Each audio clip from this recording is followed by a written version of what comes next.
Well, what I would focus on is the fact that we're actually going to begin enacting, as you've seen, a series of historic trade deals. They're going to be opening up the export market for American producers, both manufacturers, growers, and ranchers, as never before.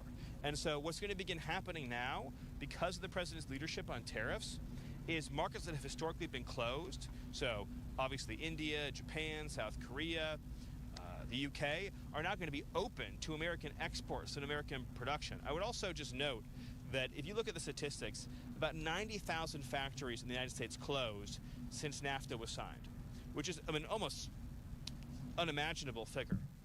The media never cared about those workers and their factories who were destroyed. And we can all visit the towns now, and we know, of course, the heartbreaking stories, the fentanyl addiction, the breakup of traditional families, the disintegration of whole communities. That was the catastrophe that occurred that President Trump is reversing by finally standing up for the American worker. Yes? With regards to the refugees that are being brought back from South Africa. Yeah, that's a really exciting news story, isn't it? The rationale behind it when refugees have not been taken back from other countries, why is the U.S. taking refugees from South Africa? Well, because what's happening in South Africa fits the textbook definition of why the refugee program was created. This is persecution based on a protected characteristic, in this case, race. So this is race-based persecution. The refugee program is not intended as a solution for global poverty, and historically it has been used that way. Wherever there's global poverty or wherever there's dysfunctional governments, then the U.S. refugee program comes in, swoops people up, relocates them to America, and you have multi-generational problems. You even into the second and third generation, you have endemic poverty, you have crime issues, you have integration issues. The U.S. refugee program in America has been a catastrophic failure. I mean, if you look, for example, at the Twin Cities area, I mean, just in terms of markers of educational outcomes, in terms of public safety, in terms of welfare use, I mean, it's been a complete public policy failure.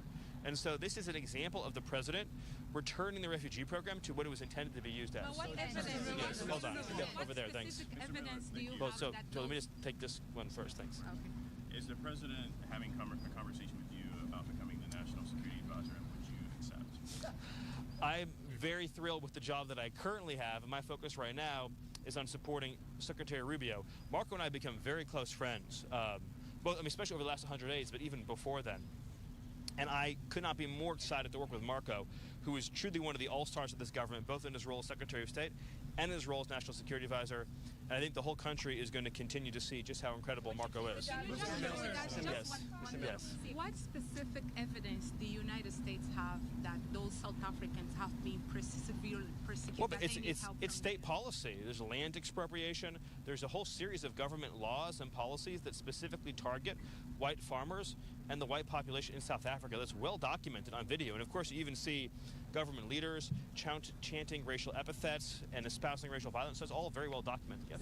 So on Ukraine, are you in a position to confirm either kill or keep alive the reports that you have been asking Ukraine, war-torn country, to accept some of the illegal immigrants, and why?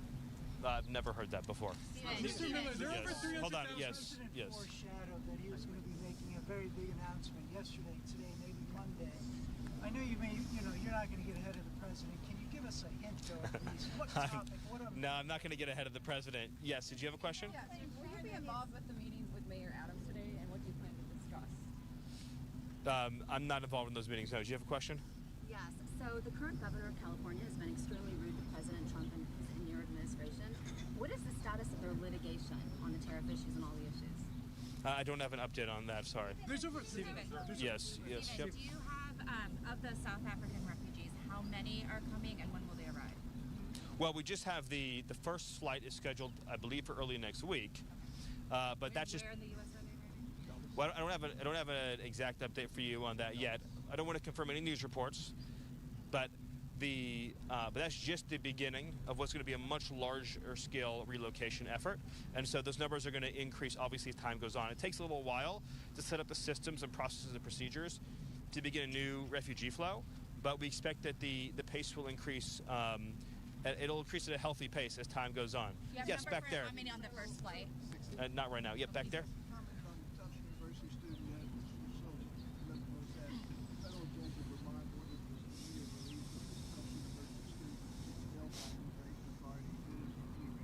Yeah, my reaction is, again, there's a judicial coup in this country. The foreigners in this country do not have a right to stay in this country if they support designated terrorist organizations like Hamas. Hamas is a designated terrorist organization. The Secretary of State has the absolute authority under statute, which again is not judicially reviewable, to revoke an immigration benefit or visa and then to pursue a deportation to the Department of Homeland Security. We cannot individually litigate in court every single visa that we want to revoke. This is a plenary authority of the executive branch. And I would just say that, look, what this really comes down to is this.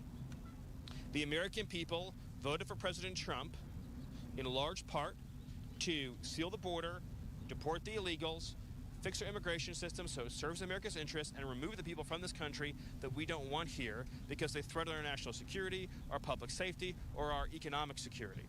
That is what he was elected to do. It's what the Constitution empowers him to do. And this judicial coup by a handful of Marxist judges to frustrate that effort can only be understood as an attack on democracy. Thank you.